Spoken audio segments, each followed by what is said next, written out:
रायजो राजाफोरनि थाखायसो खामानि मावनो थाखाय हाग्रामा महिलारिसारा बिपिएफ राजनिति खालामनानै रायजो राजाफोरखौ खांबाय थानायखौ जोङो रोखा बुंनो हायो। बा गादियाव जिरायनो लुबैनानैसो बिथांमोना बे सुक्तिखौ खालामदों होननानै जों मने खालामो आरो। जेनेबा अनला खारियाव आगान थायै होननाय बादि बे बाथ्रा मोनसे। बिथाङा रायजो राजाखौ लानानै मिसा राजनिति खालामबाय थानायखौ जों नुबाय थादों। दा दिनै प्रमद बर' बिथांनि बिटिआर सान्थि सुक्तिखौ लानानै माने फंनैसो रायज्लायगोन आरो दा सल' खिन्थागोन। दा बिटिआर सान्थि सुक्ति नङा होमबा, बिराद नामानो गोजौखा गिदिरखा होननानै प्रमद बर' बिथाङा बुङो आरो नङा होमबा, प्रमद बन्धु बिथाङा। दा दिनै नामानो बिराद गोजौखा, खिन्थु बै बिटिआर सान्थि सुक्तियाव माने जेबोआनो गैया माने नामाल'। दा जेब्लानाखि एग्रिमेन्ट लायनो थांदोंमोन बिथांमोना, माने एग्रिमेन्ट हरग्राफ्रा बुंदों जाहैदों माने बिराद गिदिर नामखौल' लानो ना मोनसे फिसा नामखौ लानानै माने गोबां माने पावारफुल गोनां फिसा नामखौ लानो ना बे गिदिर नामखौ लानानै माने बांद्राय पावार गैयै सुक्तिखौ लानो जाहैदों रायजोफोर। खोनाबाय दा? ओमफ्राय दा बिदि होनबाय नालाय दाना बिथाङा बुंबाय, प्रमद बन्धु बिथाङा, नाङा एकदम पावार टावार गोनांफोरखौ नाङा, माने नामाल' बिराद गिदिर जानांगौ जाहैबाय आरो रायजोफोर। दा नामाल' बिराद गिदिर जानांगौ नालाय जाहैबाय। दा लास्ट परन्त माने बे बिटिआर बिराद गिदिर बिराद गोजौ नामखौनो लाबोबाय आरो, खिन्थु बेयाव पावारा गैया रायजोफोर। बिराद दुखुनांथाव आरो इन्टारेस्टिं नङा होमबा। दा दिनै बिटिआर सान्थि सुक्तिखौ लाबोबाय बिथांमोना नङा होमबा, दिनै फाइनालि गासिबो माने उल्थाखौसो लाना फैजोब्बाय। जे जिनिसखौ जों मोननांगौमोन, जे जिनिसखौ आन्दालन खालामनानै जोंनो नांथारगौ होननानै जोङो माने जिउ होदोंमोन नङा होमबा, दिनै बैफोरनि गासिबो उल्थासो जाजोब्बाय। माने जे बुस्थुखौ नांगौ बे बुस्थुखौ नाङा होननासो बिथांमोना दिनैहाय गारबोजोब्बाय आरो। दा बेफोरनि थाखायनो रायजो राजाफोर बिराद माने जारला जाबाय बे बिटिसिआव आरो जारला माने महा जारला, माने जे जिनिसखौ मावनांगौ मावनो हाला, पावारानो गैला नालाय। दिनै बिटिआर सान्थि सुक्तिनि नामाव एनडिएफबिफोरखौ बिथांमोना थरल' थिंग्रिं साइकेल बोराय साखा गनायफोरबायदि खालामजोब्बाय आरो, माने जेरावबो हान्थिनो हायै, माने एकदम अबस्था काहिल खालामजोब्बाय आरो बिथांमोना नङा होमबा। दा एनडिएफबि बिदा फंबायफ्रासो मिथिगौ जे सान्थि सुक्तिनि गेजेरजों एनडिएफबि बिथांमोना दिनैहाय उदां अख्राङाव फैनांगौमोन, बै दाउसिन दाउलाफोरबायदि बिरनो मोननांसिगौमोन उदाङै नङा होमबा।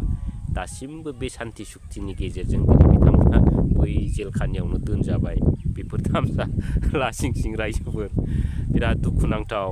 एकदम लासिं सिं गासिबो उल्थाजोब होनबायना, जेबो गैया। दिनै पावारनि बेलायाव पावारखौ दिनै जोङो हागौ माने बुथुमनानैसो लानांगौ नङा होमबा। मावनो हालागि दा बुथुमनानै लाबोजोबनांगौब्रा, नंगौना नङा। दिनै मोनखानाय पावार मानाव गेदेर महिलारिसारा लाबोनाय जेनाखि एग्रे बेग्रे माने 40था पावारखौ दिनै बिथांमोना बै सान्थि सुक्तिनि गेजेरजों एकदम बेखौ लांदो बेखौ लांदो बेखौ लांदो होनलाबायनानै मा जाखो दा 16था डिपार्टमेन्टआनो दिनै ब्लक लांजोब्बाय। दा बिनि थाखायनो दिनै बिथांमोना गोबां मावनो सानबाबो मावनो हाला आरो मा रायजोफोर। दा बुंनो थाङोब्ला माने बिराद लासिं सिं आरो। दा प्रमद बन्धु बिथांनि जेनाखि सरखार नङा होमब्ला, माने बेफोर बुंनो थाङोबा मोनसे दाहोना थानायफोर बायदिसो आरो रायजोफोर। मालिकआ जे समाव जेब्ला दाहोनानि बेथन होयो अब्लासो मोनो नङा होमबा। बिथांमोना माब्लाबाबो गाव गावनो आरजिनो हाया, थिग बे अबस्थायावसो दं आरो रायजोफोर, बिराद लासिं सिं। दा जोङो दिनै बिटिआर सान्थि सुक्ति लाबोबाय नङा होमबा, दिनै गासिबो जेंनायानो जेंना जेंनायानो जेंना जेंनायानो जेंना बिराद दुखुनांथावलै। आरो दिनै बेखौ नुखा खोनाहा जोंनि साफ्रोमबो बर' रायजायाबो मा जाबाय थायो, माने ओरै मोख्राफोर बारनाय बायदि थाखा फैसानि थाखायनो बुजिखानानैबो मिथिखानानैबो बैखौ मदद होनो होननानै मोख्रा मान्दाबफोर बायदि बारबाय थायो आरो फिउ फिउ फिउ, माने माबाफोर आदार मोनजागौबा आरो। दा बे रोखोमसो जेबो गैया रायजोफोर। दा बिटिआर सान्थि सुक्तिया जेसेबांनाखि जोंनि बिटिसिआव थागोन नङा होमब्ला, बेफोर माने जोंनि हारिनि गेजेराव माने खहाया जोबनो रोङा आरो मोनसेबो समाधान जाया आरो। लास्ट परन्त जोंनि बिटिसि जेनाखि थै गारनानै मोननाय बे बिटिसिआबो दिनै मालाबा बै आमाय नामा सोरजोंबासो लालाबायनानै थांजागोन, बेखौ हले सिन्था खालामखा रायजोफोर। आरो दाखालि बे एसेमब्लिनि उनाव हेमन्त बिश्व शर्मा मामाया बुंदों मोनसे गोदान हिस्टरि सोरजिनोसैनो एसामिसफोरनि थाखाय आरो किबा जाने बे बिटिसिखौनो माने हरनाय मोनसे हिस्टरि जानो हागौ रायजोफोर बिराद साननो गोनां बाथ्रा बेफोरो ओंखायनो साफ्रोमबो रायजोआ सिन्था खालामदो आरो दा गोबां बाथ्रा बुंलाले रायजोफोर माने दाय जायो नङा होमबा दा गाइस जोबनायाव जोंहा मानगोनां MCLA प्रकाश बसुमतारी सारा गोबां बाथ्रा बुंदों बेसेन गोनां दा बै बेसेन गोनां बाथ्राफोरखौ आइ आफा रायजो राजा नोंथांमोनहा खोनासंनानै लादो आरो बुजिनानै लादो आरो जोङो बिटिसिखौ मा रोखोम रैखा खालामनांगौ आरो बिथांमोनहा दिनैहाय एबा UPPL सरकारा दिनै मा मावगासिनो दं बिनि फारसे गुवारै बेखेवनानै दं दा भिडिअखौ नायलांबानो जाबाय लोगोफोर थेंक इउ जिहेतु प्रमद बर' बिथांनि बिटिआर सान्थि सुक्ति नङा होमबा बे बिटिआर सान्थि सुक्तिखौ जोंनि साफ्रोमबो बर' हारिनि मेलेमजिबि आरो रायजो राजाफ्रा बुंदों बे मोनसे सरकार सोलायनायनिल' मोनसे सान्थि सुक्ति होननानै बुंदों आरो दा बिनि सायाव नोंथाङा मा बुङो बेथ' निस्सय नंगौ मानगोनां बिथांनि जोंनि जे अपोजिसन दोलोनि बिथांमोन बा माखासे मोनसे मिटिङाव आङो नुनो मोनदों जे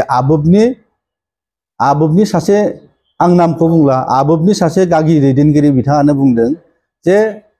जेरैखि जायाबाबो एबारनि सरकाराव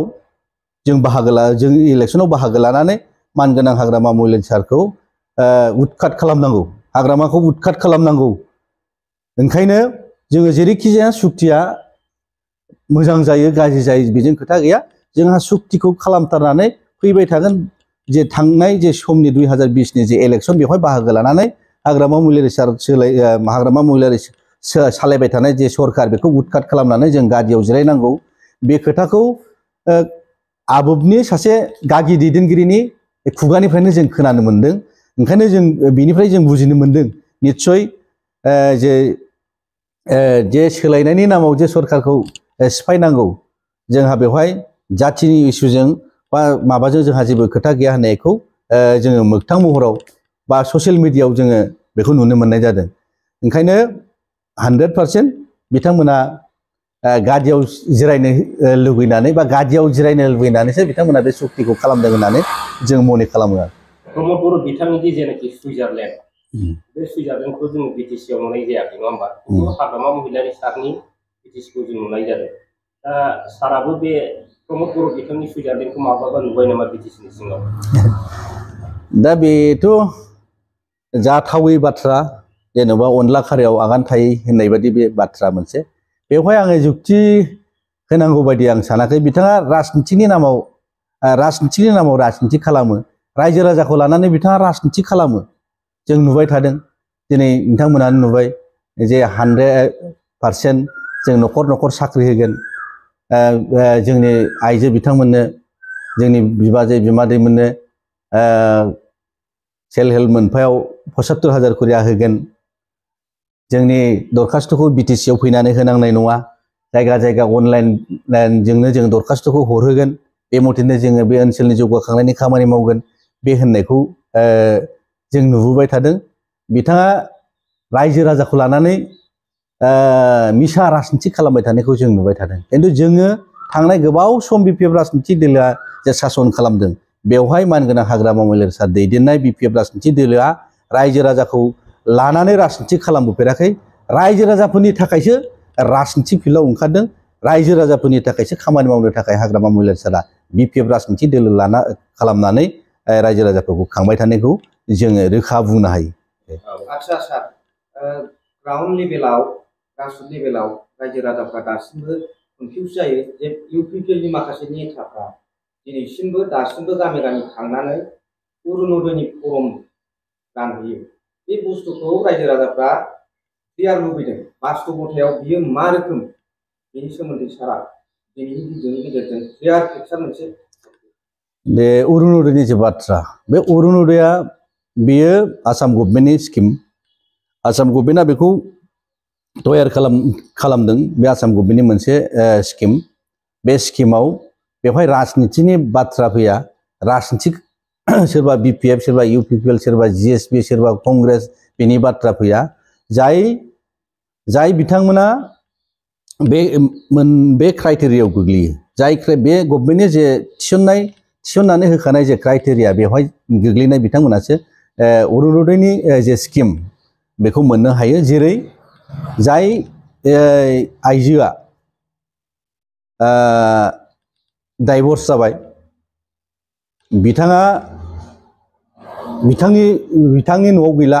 बिमा बिफानि न'आव थाफैबाय, बे आइजोआ बे अरुनदयखौ लाब खालामनो हायो बा मोननो हानायनि बेहा सुबिदा दं। आरो जाय बिथांजोआ 45 बोसोरनि बारा जाबाय, 45 बोसोरनि जाय बिथांजोआ बारा जाबाय, बे बिथाङा हाबा जानो हायाखै, बे हाबा जायै मानसिया बा हाबा जायै आइजोआ बे अरुनदयनि जे स्किम बिथांजोआबो बेखौ मोननो हागोन। जाय बिथाङा फिजिकेलि हेन्डिकेप, बिथाङा बे सुबिदाखौ बिथाङा मोननो हागोन। जों बेबायदि क्राइटेरिया गोलैनायखौसो नुनाय जादों। आं ओंखायनो खावलायगोन जाय बिथांमोना आसाम गभर्नमेन्टनि जे थिखानाय जे माखासे क्राइटेरियाफोर, बे क्राइटेरियाखौ जाय बिथांमोना फुलफिल खालामनो हागोन, जाय बेवहाय गोलैगोन, बे क्राइटेरियायाव गोग्लैनाय मानसिफ्रानो बे ओनसोलनि मानसिफ्रानो गासिबो मोननांगौ होननानै आं आसा खालामो। आरो बेनोखा, बेवहाय राजनिथि खालामनांगौनि खोथा गैया। जाय बिथांमोना क्राइटेरियायाव गोलैयो बिथांमोननो होनांगौ होननानै आं सानो। ओंखायनो खावलायगोन जाय बिथांमोना बेखौ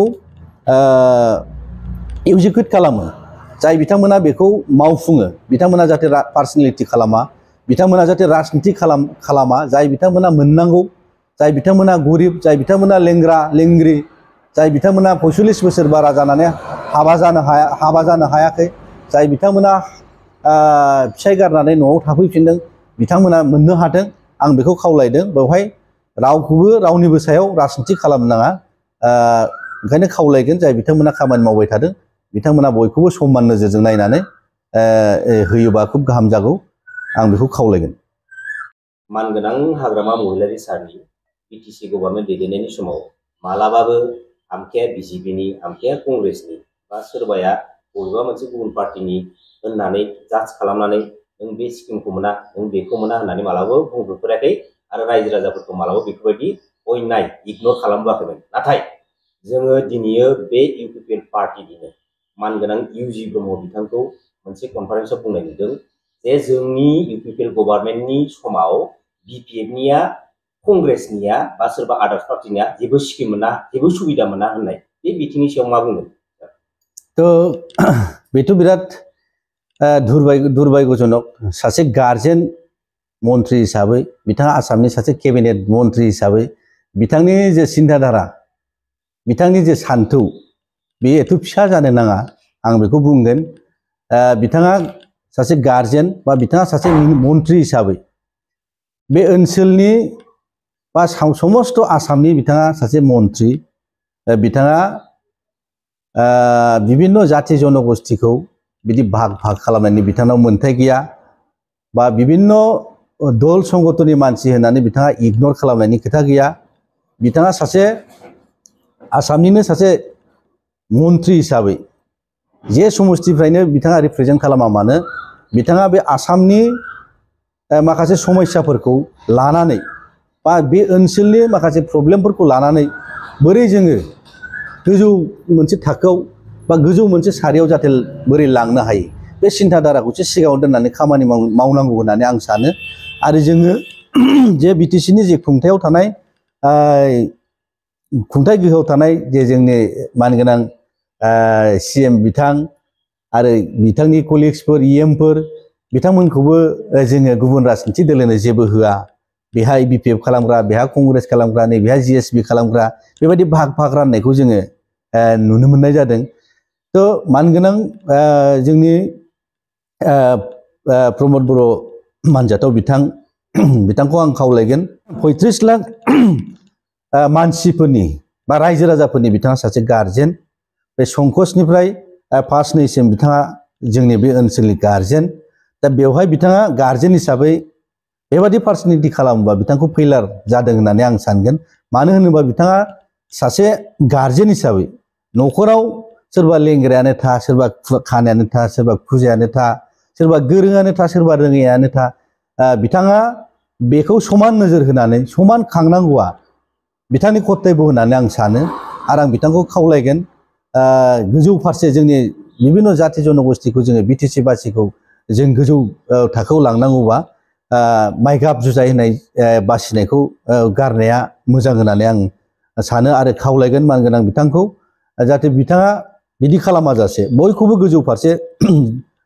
बोखोलांनो गाव गोजौआव थानानै गाहायनि मानसिखौ आखायाव हमनानै बोखोनो थाखाय आं बिथांखौ खावलायगोन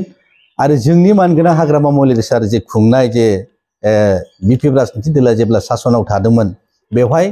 खुनु मानसिखौ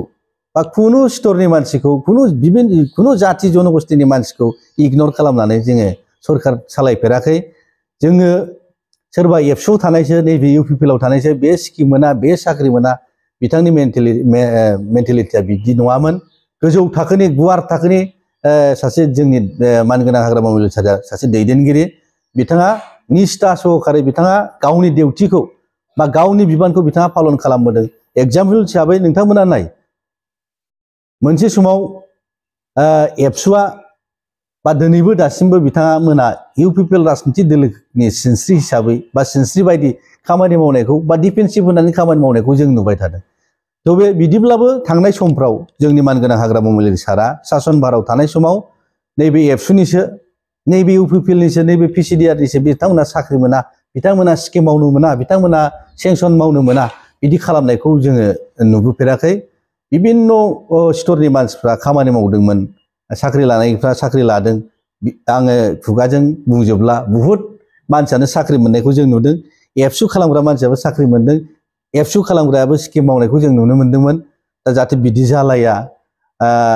जोंनि बे ओनसोलनि बिभिन्न जाति जनगोष्ठीनि मानसिया बे बिटिसिखौ लाबोनायाव बे बिटिसिखौ सोरजिनायाव बिथांमोननिबो बुहुद अबदान बा कन्ट्रिबिउसन दं होननानै आं सानो बिनि थाखायनो निस्सय मानगोनां हाग्रामा महिलारि सारा रावखौबो माइ गाब जुजाय बासियाजासे बे ओनसोलनि गार्जेन हिसाबै बे ओनसोलनि बिफा हिसाबै बे ओनसोलखौ खांनांगौनि दायित्वखौ मोजाङैनो पालन खालामदों होननानै आं सानो सारखौ फंनैसो दासान्दि जोंनि बिटिसिनि गेजेराव जाबाय थानाय माखासे पलिटिकेल थासारिनि सोमोन्दै मा मोनफ्रोमबो बिथिंनिफ्रायनो जे एग्रिकालचार मावगिरि बिथांमोनाबो दिनैहाय गोजोननाय गैया जे कन्ट्रेक्टरफोर जाय बिथांमोना प्रफेसनेल जे कन्ट्रेक्टरफोर बिथांमोनाबो दिनै बिथांनि सासन खालामनायखौ गोजोननाय गैयैखौ जों नुदों बेजों लोगोसेनो बिभिन्न जोंनि गेजेराव थानाय खुद्र जाय बिथांमोना बेबसाय खालामो बा फालांगि खालामो बिथांमोनाबो दिनै गोजोननाय गैयैखौ जोङो खोनादों आरो दखानदार बा सोरबा रायजोनि सरासनस्रा सुबुंफोराबो बिथांनि जे सासन खालामनाय बेवहाय गोजोननाय गैया जे एनडिएफबिनिल' बाथ्रा नङा आरो एनडिएफबिखौथ' थोंजोङै बिथांमोनानो टारगेट खालामनानै बा थांखि खालामनानै बे सुक्तिखौ 2020नि जे 27 जानुवारियाव खालामनाय जे सुक्ति बा एमअएस बेखौ एनडिएफबिखौनो बिथा खालामनानै सान्ति सुक्ति नामाकरन होनानै बिथांमोना बे सुक्तिखौ खालामनाय जादोंमोन थ' बे दिनैबो बिथांमोननि माखासे गोगोम दैदेनगिरि बिथांमोना दिनै जेलाव थानायखौ जों नुनो मोन्दों आरो बेजों लोगोसेयैनो बिथांमोननि जे सेक्रिफाइस खालामनानै बिथांमोना जे बे 37 बोसोर आन्दलन खालामबोनानै जे नैबे प्लेटफर्मखौ बा नैबे नामाकरणखौ जे सुक्ति सान्ति जे नामाकरण बेखौ मोनफैनायाव जाय बिथांमोननि बिहोमा दंमोन जाय बिथांमोननि माखासे कन्ट्रिबिउसनजों माखासे बिथांमोननि नाजानायजों दिनै जोङो बे सान्ति सुक्तिखौ मोननो हादोंमोन बेजों लोगोसे बिथांमोननि गेजेरनिफ्रायनो गोबां मानसिया मार्टियार्स जानानै थांबाय बिथांमोनखौबो बिथांमोननि रिहाबिलिटेसन बा बिथांमोननि एक्सरेसियाखौबो दिनैहाय फोजोबनो हायाखै बेखौ जोङो रोखायै मिन्थिगौ आरो बेजों लोगोसेयैनो जाय बिथांमोना बे सान्ति सुक्तिनि गेजेरजों बा सारेन्डार खालामदों बिथांमोनाबो दिनै गावसिनि जे मोननांगौ जे रिहेबिलिटेसन जे 4 लाखनि बाथ्रा दंमोन हयथ' बिथांमोना दिनै मोनजोबनो हायाखै किन्तु दुखु गोनां बाथ्राया बे मोनसे गोनां जाय मानसिफ्रा एनडिएफबियाव बिहोमा दंमोन बिथांमोना खामानि मावबोदोंमोन बिथांमोना दिनैनि दिनाव बन्चित जानानै जोङो गोबां माखासे गेजेरनिफ्राय जाय बिथांमोना हाबसनदों बा हाबदों बाहाय गुबुन गुबुन प्लेटफर्मनिफ्राय फैनायखौ जों नुनो मोन्दों जेरै एबसुनि माखासे दैदेनगिरि बिथांमोन माखासे जोंनि इयुथ्सफोर बिथांमोनखौसो सिक्रिटि होनाय बायदि बिथांमोनासो गिबि खेबनि थाखाय रिहेबिलिटेसननि मुङाव जे 4 लाख बेखौ मोननो हादों होननानै जों मिथिदों जोंहा बेहाय मोननायावबो जेबो आपत्ति गैया मोनथों बिथांमोनाबो मोननांगौ किन्तु फार्स्ट प्रिफारेन्स हिसाबै जाय बिथांमोना अट' फट' जड़ित जानानै बे 29 बोसोराव NDFB महर लानानै दुखु जारला खस्थ' सैनानै जाय बिथांमोना बे संगठनजों जड़ित जानानै फैदों बे बिथांमोना हयथ' गिबि खेबनि थाखाय बा गिबि सारि हिसाबै बिथांमोनखौ मोनग्रोयोबा खुब गाहाम जागौमोन होननानै आं व्यक्तिगत हिसाबैबो सानो आरो आसा खालामदों निस्सय फैबाय थागोन समाव जोंनि BPF राजनिति दोलोनि जे सरकार बे फैयोबा निस्सय बिथांमोननि रिलिफ एन्ड रिहेबिलिटेसनखौ जोङो खालामनो हागोन होननानै मानगोनां हाग्रामा महिलारि सारनि दैदेननायाव खालामनो हागोन होननानै जोङो आस्था बिश्वास दङ आरो जों बे खामानिखौ मावफुंनो हागोन होननानै आं व्यक्तिगत हिसाबैबाबो बुंगोन आरो आङो क'क्राझार डिस्ट्रिक्ट इयुथ BPFनि आफादगिरि हिसाबै बिसेसकै आङो सेंग्राफोरनि जे इयुथ्सफोरनि जे आन्दलन खालामनानै जे फैनाय जे सेक्रिफाइस खालामनानै फैनाय निस्सय आं बेखौ मानगोनां हाग्रामा महिलारि सारनि खाथियाव थानानै बिथांखौ बुंगोन बिथांखौ खावलायगोन जाहाथे बिथांमोननि जे रिलिफ एन्ड रिहेबिलिटेसननि बाथ्रा बेखौ जों जाहाथे फुलफिल खालामनो हायो होननानै आङो बिथांखौ खावलायगोन निस्सय बिथाङा मानिगोन आरो बे ओनसोलनि जौगाखांनायनि थाखाय सर्बांगिन उन्नतिनि थाखाय बिभिन्न जाति जनगोष्ठीनि मानसिफोरखौ लाफानानै निस्सय BTCखौ जौगालांहोनायाव आवगायलांगोन बा जावगालांहोनो हागोन होननानै जोंहा बिश्वास दं।